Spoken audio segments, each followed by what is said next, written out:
Fellas, this is the 500,000 mile mark.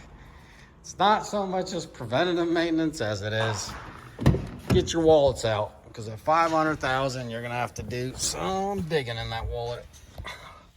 Hey, if your truck's done 500,000 or north of it like this truck has, it's probably made you some money or saved you some money. So be fair, you got to share it with the truck. You got to take care of your horse. That's the way I view my truck. I got to take care of my horse so my horse takes care of me, and we both live happily ever after, because I want to eat. And what I mean by I want to eat, I want to provide for my family, and my pickup is one of my main tools, what I use to provide for my family. So you got to take care of it. So at 500,000, yes, this is part of my 500,000 mile series, how to keep your truck alive. At 500,000, from my research and what I've seen time and time over, is transmissions. Transmissions tend to go south about 500,000. I've seen them do more, and I personally still own a truck that has 600,000 on the original transmission, but those that's far and few. No, the truck didn't have an easy life. Matter of fact, it's a dually and it has 410s on the rear, and that probably says why the trannies lasted longer. Has heavier duty, cooler, it's a max tow package, and it's had a really hard life. Just how how the dice rolls sometimes. Some of these trucks got better drivers in them and others don't. We had a couple knuckleheads in there that had to be fired on the spot for their ability to have common sense or have good judgment on certain occasions. Man, I could tell you stories for days, but we'll skip that part for now. All right, the rear end. Well, hold on a second. Let's take a step back. How do you know your transmission's about to go out? First telltale sign on these Aisons, you have a second gear flare, shift flare, going into it and coming out of it. That's what I noticed. So as you're going into second gear, as if it's grabbing the gear, pulling the RPM down, and then it goes up and then comes down. That's a flare, and it locks in second gear.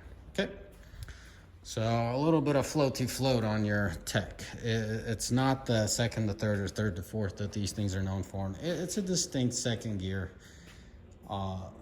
flare, and it's like you get on the throttle, she's trying to lock up, but she can't lock up. The lockup is delayed. It's not going to be, oh, this thing always had flares and must have. No.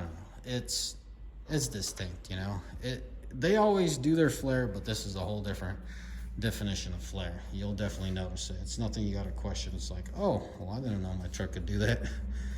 So it's going to start flaring in second gear, and then one of these days you'll be pulling a load. If you're new to the channel, it's all my pickups do. They haul goosenecks, hot shotting operation. You'll be pulling a slight grade, and all of a sudden, boom, the transmission hits hard. You get a check engine light, and it throws itself into neutral. If you pull over, shut it down, restart it, you keep driving it as if everything's normal, but it's not. Your material is most likely on your fifth gear is wore out, and it's just having a hard time keeping it locked up.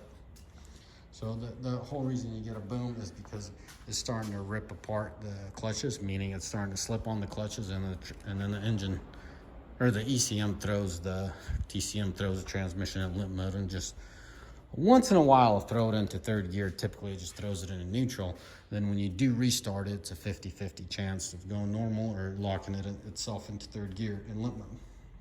And that's how you know your transmission is going to crap. Rear ends, I can't recall a single time a rear end grenading on them. On us or a customer, they just start whining. They have this distinct whine. They just keep going and going. I feel like if people were to adjust their bearings, shim their bearings, these things could have done better. We've tried that. I don't know, just our luck. 500,000. We end up rebuilding the rear end, throwing new bearings and shim or races in there and readjusting it, and off we go. So that's the rear end injectors, guys. I've had quite a few trucks go north of 500,000 with the original injectors. If you like your truck and you're not just pushing your luck to see how much more you can juice out of it, change your injectors. It has happened on one occasion, one of my trucks. One of the injectors stuck open and put a hole in the cylinder. So ever since, I try to swap injectors at 500,000, pre-plan them, organize them, make them happen. So quote unquote the sneaky ones. That's what we spoke about, what to expect. What's going on out there? That's what you would expect. That's what we expect out of them. Everything else is self-evident, you know, routine maintenance and all that. Anyways, guys, let's talk about headlights. Headlights is one of those things. They start having wiring issues. The wires beat themselves internally. About 400,000 or 500,000 miles, you start having weird internally. So not external, internal. So this is an aftermarket light that should have never been installed here. Someone didn't quite understand what they were installing. They bought it and installed it without me knowing about it. Obviously, there's a shop there and people run that shop. This is an OEM light. You see how beat to living crap it is? The wiring's just fine.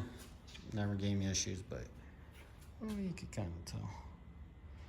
What I was trying to say with that aftermarket light, guys, just read what you're buying. Don't buy cheap junk like this. This is really cheap quality, poor quality headlight. It's throwing error codes because the producer, the manufacturer couldn't even put resistors in there, so your truck isn't running codes and throwing a fit about it. So, yeah. Fog lights are really inexpensive, but the headlights, typically that's what happens to them. The wiring internally beats itself to ground to death. But anyways, guys, I'll wrap this one up. As always, may the Lord bless you. May you all mighty fine day, and let me know in the comment section what I missed on the 500,000 mile mark.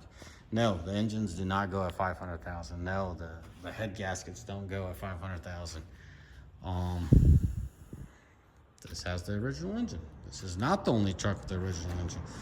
Fun fact, I haven't lost a single engine. I've had customers that lost an engine. I'm talking under 500,000. I've only lost one engine over 500,000 is the one that had the injector get stuck on it and put a hole in it. And that was really close to 700,000. But that's about it, guys. As always, may the Lord bless you. May y'all have a mighty fine day. Ciao. Bye.